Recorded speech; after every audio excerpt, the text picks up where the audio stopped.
On holiday, which countries do you travel to? Where do you like Tyler? Where do you like going? Norfolk. Oh, do you think Norfolk would have made it? Norfolk is very beautiful, very country like. I think Norfolk would make it. Do you think Norfolk will make it? Anyone walking past, where do you like going on holiday? Do you think it's made it on the top 5? Southport. What about Spain? Spain, it maybe. Yeah. Maybe. Anyone else? Where do you like going on holiday? Greece. Okay, we got Greece. We've got a few countries here. We've got Norfolk, we've got Spain, we've got Greece. Should we reveal the first one? Yeah.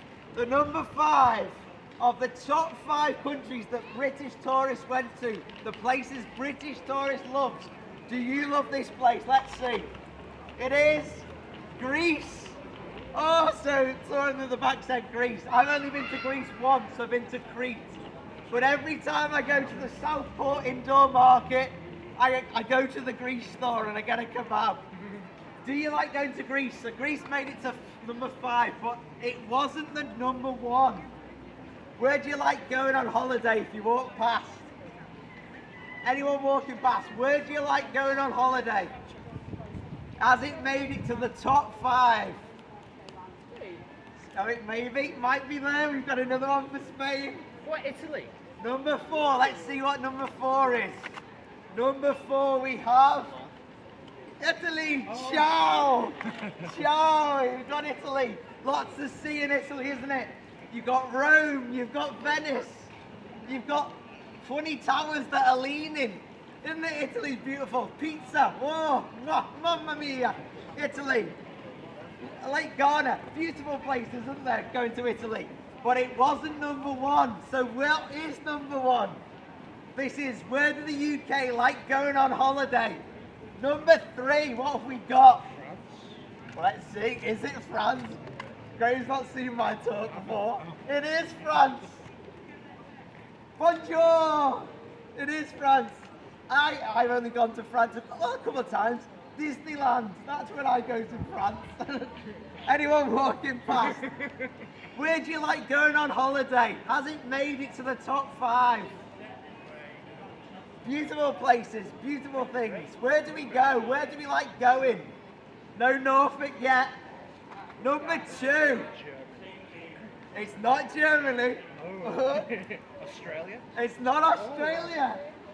Turkey, it's not Turkey. America. It is America.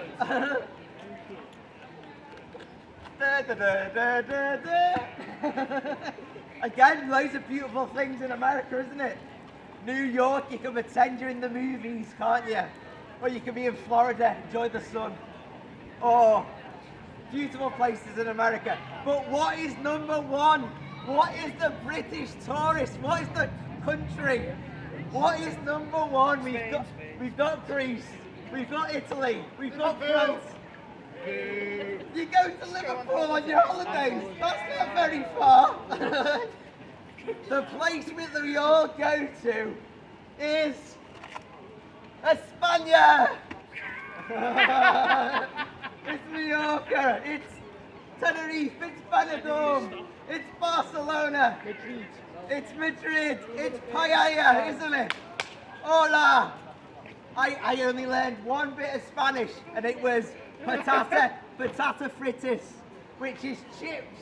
So I learned that, and zumo naranja. So I learned orange juice and chips. But why are we answering all these questions? Why do we go on holiday? Why do you think? To sleep? To escape? I think that's a good answer. To go in the swimming pool. To go in a swimming pool. Take a break. To take a break. I think these are all very good answers, aren't they? You go to rest, don't you? You go to rest. All the worries of life, you go and take a break, don't you? You go and rest for some time. But the problem is, when you come back, those problems are still there, aren't they? When you come back from Spain, you return to all the stresses of life. You come to all the stresses of the world. All the problems in the heart are still there. But this is why actually Jesus offers something greater, a greater peace.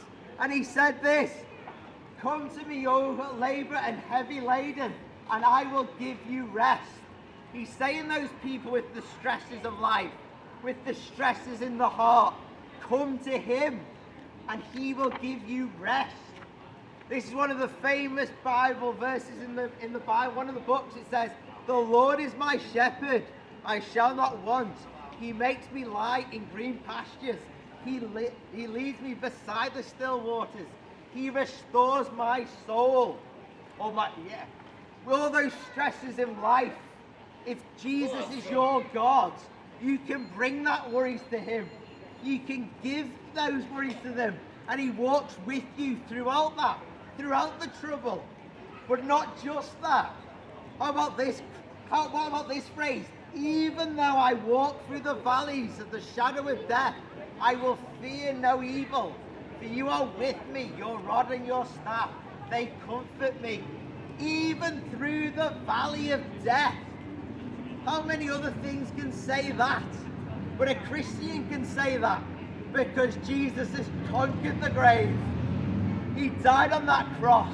He took that sin on himself. He was crushed, but he didn't stay dead. He burst the tomb empty. He has conquered the grave, and he can conquer your grave. He can conquer your sin. All those worries in life, all that broken relationship with God, what Jesus has done on the cross is to make us right with God, make us certain of heaven. So a Christian can not worry about death because they've got an answer for the grave. They can be certain of heaven because Jesus has gone through the grave and back the other side. No other religion can say that. Muhammad is dead and still in a tomb. Buddha is dead and still in a tomb. Charles Darwin is dead and still in a tomb. Atheism, no answer.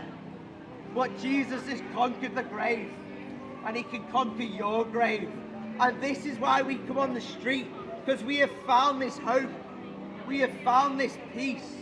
All the worries that I have in life, I know that my grave is conquered, and I know that my God walks through with me whatever I face. And he can strengthen me whatever I face. And you can have this. And this is why we come to the streets. Because we want you to find him, meet him, and that he would walk with you through all these troubles. And we offer John's Gospels. Because in this book was written so that you could know him, find Jesus, and find life. And this is why we offer John's Gospels, and we want to give them to you free. Just so you can look at it and go, is this true or false? Because we want you to have the chance to find this life. So thank you, Tyler. Thank you for listening. And thank you for everyone for stopping. But please take a John's Gospel from us and ask that question, is this true or false? Thank you for listening.